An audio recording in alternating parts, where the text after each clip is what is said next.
శుక్లాంబరధరం విష్ణుం శశివర్ణం చతుర్భుజం ప్రసన్నవదనం ధ్యాయేత్ సర్వవిఘ్నోపశాంతయే. యజ్ఞాశ్వమోచనం. జయముని ఇట్లు చెప్పెను. ధర్మాత్ముడు ప్రభువు అయిన సగరుడు అసమంజసుని బహిష్కరించి అతని అందరి ప్రేమను ధర్మశీలుడు బాలుడు అయిన అంశుమంతుని యందు నిక్షేపించెను. తత్సమయాన్ని సుమతి కుమారులందరూ పరస్పరం అనువ్రతులై సంగసహా వృద్ధి పొందిరి. వారు వజ్రశరీరులు, క్రూరులు, నిర్దయులు, లజ్జారహితులు, అధర్మశీలురు. వారందరూ ఒకే ధర్మస్వభావులు. వారు ఏకైక కార్యమందే అభినిరతులు. వారు క్రోధశీలురు, మూఢ చేతస్కులు. వారు ఇతరులచే జయింపబడ అసాధ్యులు. సర్వభూతాలకు జనాలకు ఉపద్రవకారకులు. వినయం, ఆచారం, సన్మార్గం ఆపేక్షించరు, పాటింపరు. వారు రాక్షసుల వరే వారికి ఇష్టం వచ్చినట్లు ప్రపంచాన్నంతటినీ బాధించిరి. యజ్ఞ సన్మార్గయుతమైన భువనం విధ్వస్తమైంది, ఉపద్రవం కలిగింది. దేశం స్వాధ్యాయరహితం, యజ్ఞ హవిస్సులు లేమి, నిర్గత వషట్కారం విశేషంగా ఆర్తిమంతమైంది.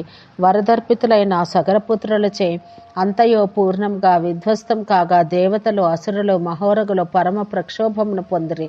సాగరాక్రాంతమైన భూమి కదలనిదైనను చలించిపోయింది. తపస్సులకు తపస్సమాధి భంగమైంది. హవ్యములు, కవ్యములు, పరిభ్రష్టములైన త్రిదశలు పితృదేవతలతో సహా మహాదుఃఖ పరివిష్టులైరి. బ్రహ్మలోకానికి వెళ్ళిరి. దేవతలందరూ యథాన్యాయం ఇంద్రుని పురస్కరించుకుని బ్రహ్మలోకానికి వెళ్ళి ఆ బ్రహ్మకు సాగరుల యొక్క దుశ్చేష్టితం సమస్తము విన్నవించిరి. వారి పలుకులు పితామహుడైన బ్రహ్మ వినను. క్షణకాలం మనస్కుడయ్యను. తర్వాత సురసత్తముడు దేవతలతో ఇట్లు పలికెను. దేవతలారా ఆలకింపుడు, మీకు మంగళమగుగాక. నేను పలుకులను ఆవహితులై శ్రద్ధగా వినడు. సాగరులందరూ అచిరకాలమున నాశనం పొందుదురు, అందు సందేహం లేదు. మీరు కొంతకాలం ప్రతీక్షించవలను, ఓపిక పట్టడు. తత్కాలాన సర్వం నియమించబడును. మిగిలినవన్నయో నిమిత్త మాత్రాలు. ఆ కాలమే సర్వప్రభువు. అందుకే ఓ సురోత్తములారా, మీ హితం కొరకు నేను చెప్పునట్టుది మీరందరూ ఇప్పుడు అతీంద్రులై ఏమరుపాటు లేక చేయవలను.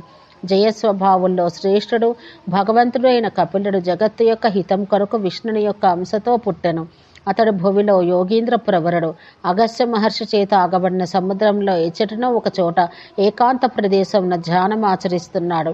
మీరు నా ఆదేశానుసారం మునిపుంగవుడైన కపిలుని వద్దకు వెళ్ళడు. తద్ధ్యానావసానం కోర్చు తత్సమీప ప్రదేశాన కూర్చుండి ఉండడు.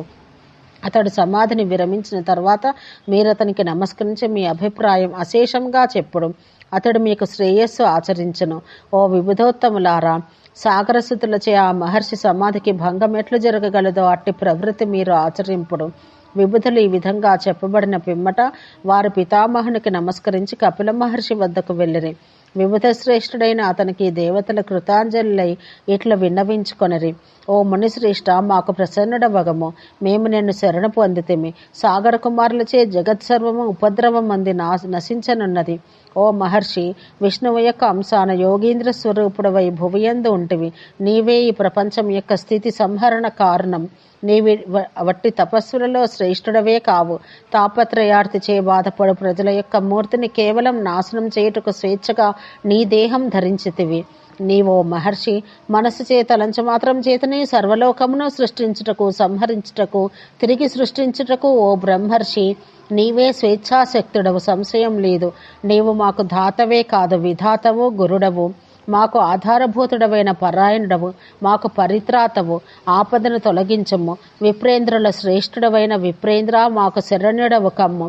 లోకత్రయాల నివసించే వారులెల్లరూ సాగరులచే దహించబడుచున్నారు. నీ వంటి వారి క్రియలు సాత్వికీ చేష్టలుగా ఉండును. అందుకే మమ్ము రక్షింప అర్హుడవు. అందుకే ఓ సువ్రత, లోకాలను మమ్ము రక్షించుము. కానిచో అఖిల జగత్తు ఓ భగవాన్ అచిరకాలంలో వినష్టం పొందగలదు. జైమిని ఇట్లు పలికెను. సకల దేవతలు ఇట్లు విజ్ఞాపనను గావించ మెల్లగా నేత్రాలు ఉన్మీలించి కపిల మహర్షి వారిని చూసి నూనృతమైన వచస్సును ఇట్లు పలికెను. సాగరులు స్వకర్మం చే నిర్దగ్ధులై వసించెదరు. కాలం ఆసన్నం కావాలి. మీరంతవరకు ప్రతీక్షించాలి. దురాత్ములైన వారి యొక్క వినాశనానికి నేనే కారణం కాగలను. ఓ సురశ్రేష్ఠ, మీ యొక్క కార్యసిద్ధి కొరకు నా క్రోధాగ్నిలో దగ్ధులై పాపచేతస్కులైన సగరసుతులు కాలోపహత బుద్ధులై మరణింతురు. ఆ కారణాన దేవతలకు, లోకములకు బాధలు తొలగను. ఇంకా లోకంలోని వారికి భయం ఉండదు. దురాచారులైన వారు వెంటనే సంక్షయమును పొందుదురు. అందుకే వారు మీరు నిర్భయులు కండు, మీరు మీ నగరాలకు తిరిగి పొండు. కొంతకాలం ఓపికతో ప్రతీక్షణ చేయుడు, అంత మీరు అభీష్టం పొందగలరు. కపిలుడు ఇట్లు చెప్పగా దేవతలందరూ ఇంద్రునితో సహా ఆ మహర్షికి నమస్కరించి సంతోషించి హృదయ బాధాగ్ని శమింప స్వర్గానికి వెళ్ళిరి. ఈ మధ్యకాలంలో పృథ్వీపతి అయిన సగరుడు వాజమేధము అను మహాయజ్ఞము అనర్చుటకు కోర్కె వహించెను. వశిష్ఠ మహాముని అనుమతితో సర్వసంభారములు సమకూర్చి ఔర్వాది విప్రులతో కూడుకొని యథాశాస్త్రంగా సగరుడు దీక్షితుడయ్యను.